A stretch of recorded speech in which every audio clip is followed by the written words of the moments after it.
sur le terrain des joueurs avec Eric Bénard qu'on va retrouver pour d'abord savoir quelle équipe Albert Raymond avait aligné. Albert Raymond qui assure l'intérim entre José Anigo et Philippe Troussier dont vous nous rappeliez tout à l'heure, Eric, qu'il avait signé pour 2 ans.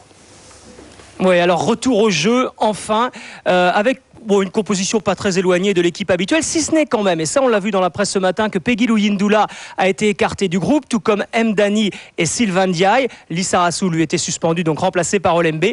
Voilà pour la compo de l'équipe en résumé. Regardez sur le terrain l'image, celle d'Albert Raymond, vous l'avez dit. Albert Raymond, entraîneur d'un soir, qui arrive sur la pelouse avec à ses côtés Jean-Philippe Durand.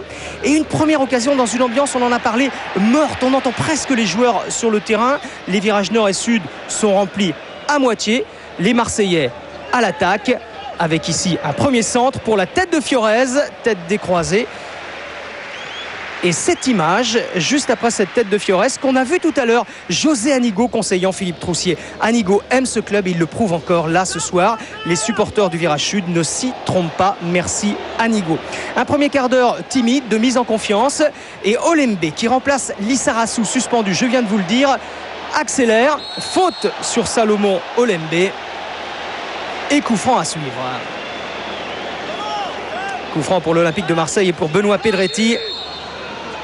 Pedretti qui dépose ce ballon sur la tête de Meïté, qui trompe Landreau, qui prend le meilleur sur Guillon et qui ouvre le score. Et le voilà, le but de la délivrance pour Philippe Troussier et pour tout le staff olympien. La première passe décisive de Pedretti cette saison, lui qui les multipliait l'an passé à Sochaux.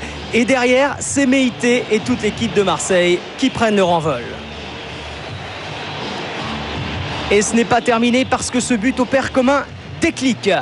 On va retrouver les joueurs de Marseille à l'attaque avec au départ Frédéric Dehu encore qui choisit le côté gauche. Laurent Batles avec Coquet face à deux Nantais qui peut remettre pour Laurent Batles, le centre de Batles, la reprise de Fiorez qui trompe Landreau pour la deuxième fois, qui reprend de volée et qui porte le score à 2-0.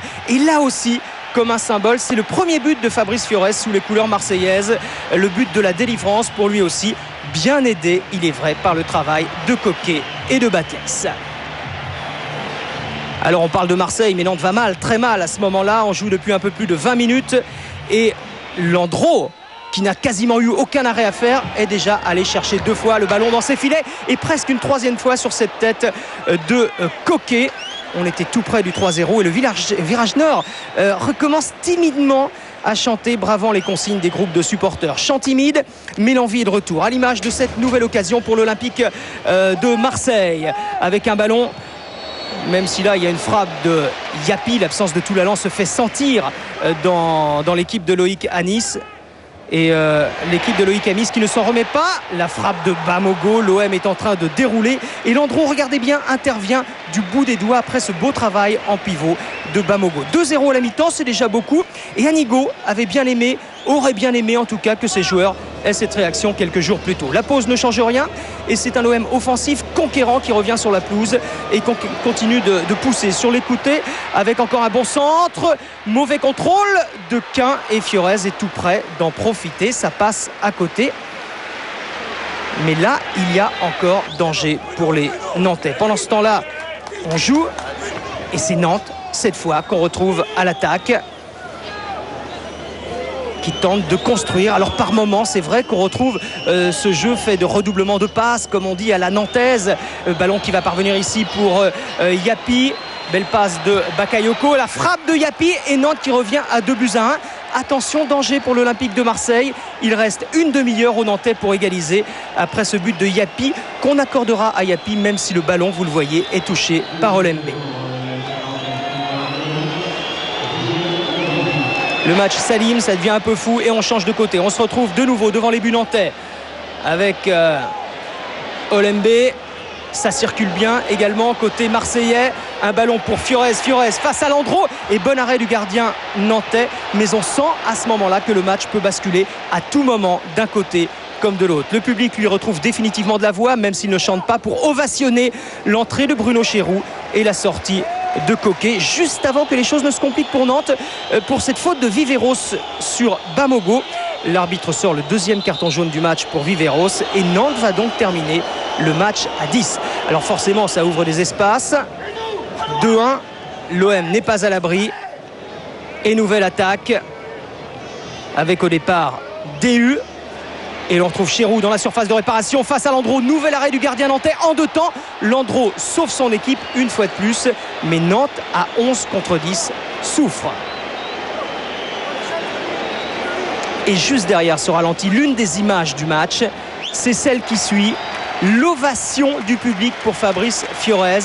Et ça, c'est beau. Et ça, c'est nouveau. Il se passe des choses ce soir. Il se passe beaucoup de choses. Nouveau coup franc tiré par Pedretti, la tête de DU. Mais arrêt de Landreau, on ne va pas user de superlatifs, mais c'est vrai que Mickaël Landreau a été déterminant ce soir. On arrive maintenant dans le temps additionnel, juste après la tête de Frédéric DU. Et tout part de Barthez. Ça combine bien du côté marseillais. Bon ballon pour Nasri. Le centre de Nasri. La tête de Marley, 3-1 pour l'Olympique de Marseille. Score final. La réaction attendue a eu lieu. La soirée marseillaise a été magnifique, conclue par ce but de Steve Marley. Elle a été magnifique pour Marley, elle a été magnifique pour les Marseillais, elle a été magnifique pour Fiorez.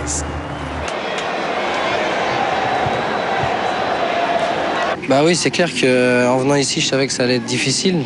Maintenant, je ne m'attendais pas à ce que ça soit aussi difficile. Mais c'est sûr que ça fait plaisir quand on est applaudi comme ça. C'est toujours mieux que d'être sifflé. Donc non, pour moi, j'espère que ça sera qu'un début d'une longue vie à l'OM. Landreau lui a été déterminant, ça n'a pas suffi et Nantes plonge au classement. Aujourd'hui, on est dans une très mauvaise spirale. Je pense que c'est vraiment dommage parce que Marseille était vraiment pas au mieux et même ce soir, on les a sentis très très fébriles et si on avait pu être plus dangereux, je crois qu'on aurait pu les mettre plus en danger. D'entrée, ils ont réussi sur leurs 2 premières occasions pratiquement de marquer. Après, c'est un tout autre match. Oui, Marseille Mickaël Landreau qui a fait un match énorme dans les buts nantais, ce qui n'empêche pas cette défaite 3-1. C'est la 6e fois cette saison que l'OM termine un match en supériorité numérique. Ça leur a